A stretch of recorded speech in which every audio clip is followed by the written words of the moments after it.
This article is written and owned by News ELA. I am just reading it for educational purposes for students. Please reach out to me with any concerns. Once again, this article is owned by News ELA and I am just using it for educational purposes. Modern Feminism is the title of today's article. Motherhood is a joy. Your first concern is care for your husband and children. Homemaking can be exciting and fulfilling. During the 1950s, women heard advice like this throughout their lives.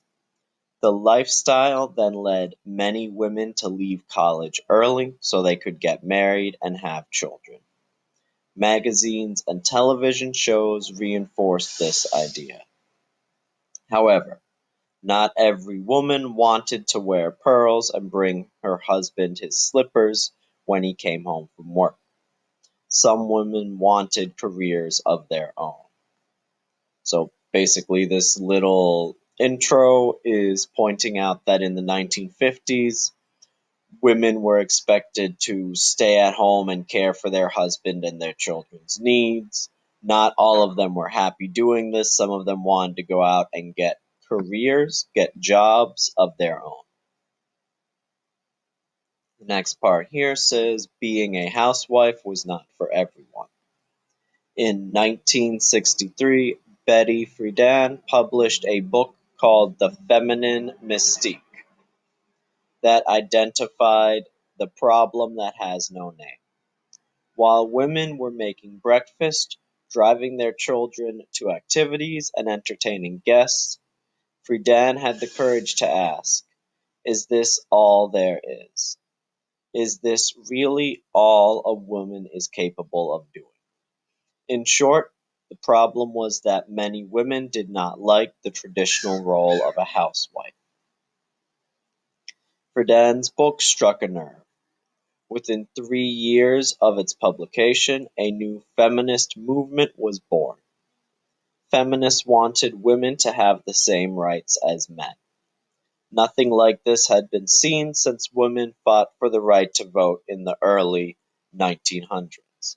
In 1966, Friedan and others formed a group called the National Organization for Women, NOW, was dedicated to the full participation of women in mainstream American society. So, like the first paragraph talked about, some women are unhappy being housewives. That is someone who stays at home and takes care of cooking and cleaning while a man works to get money for the family. One of them, Betty Friedan, published a book called The Feminine Mystique in 1963. This book became very popular and led to a women's rights movement called the feminist movement. This was the largest women's movement since the early 1900s, so since about the 1920s. Now demanded equal pay. They demanded equal pay for equal work. They pressured the government to pass laws that prohibited discrimination based on whether someone was male or female. In 1964, Congress passed the Civil Rights Act. It banned discrimination based on race, but also mentioned gender. Groups such as NOW became dedicated to making sure the law was followed. By the end of the 1960s, some feminists became more extreme. Women held consciousness-raising sessions where groups of females shared experiences. They often led to their feelings of struggle with a common problem. In 1968, feminists demonstrated outside the Miss America pageant in Atlantic City, New Jersey. They crowned a live sheep as a way of protesting the pageant.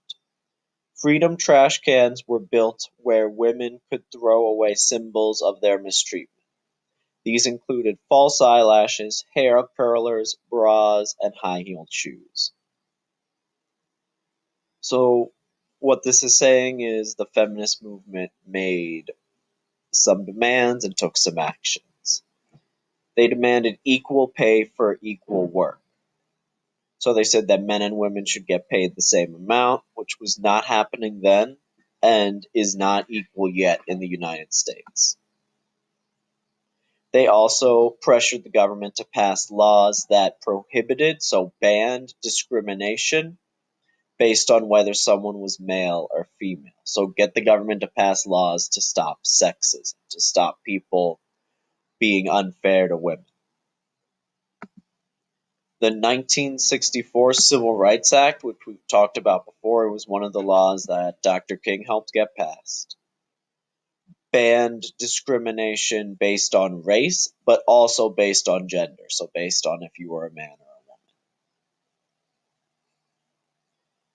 They also tried to bring people together, so they held these consciousness raising sessions where groups of women would meet and share their experiences. And a lot of times this would lead to them getting more involved with the movement when they realized that other people had gone through similar things. They also made sure to, along with changing the laws and bringing people together, to hold protests. So in 1968, they demonstrated outside of the Miss America pageant at Atlantic City. At this time, a lot of people felt that, or a lot of people in the feminist movement felt that beauty pageants were taking advantage of women. So they demonstrated against them at Atlantic City and encouraged people or encouraged women to throw out items that were considered part of the system to keep women down. So things like false eyelashes, hair curlers, bras, and high-heeled shoes. All right. Feminists helped to empower women. Some Americans began to use the word sexism. It means discrimination based on a person's gender. Some single and married women started using the title Miss as an alternative to Miss or Mrs. They did not want their names to be based upon their relationships with men. In 1972, Gloria Steinem started a feminist magazine called Ms. Authors like the feminist Germaine Greer prompted many women to speak out. She urged women to oppose barriers to their advancement. Hang on for 1 second, I got. There we go.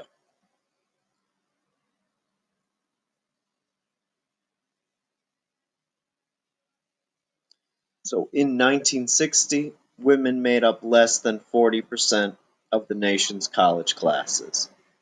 Far fewer women received graduate school degrees like master's degrees.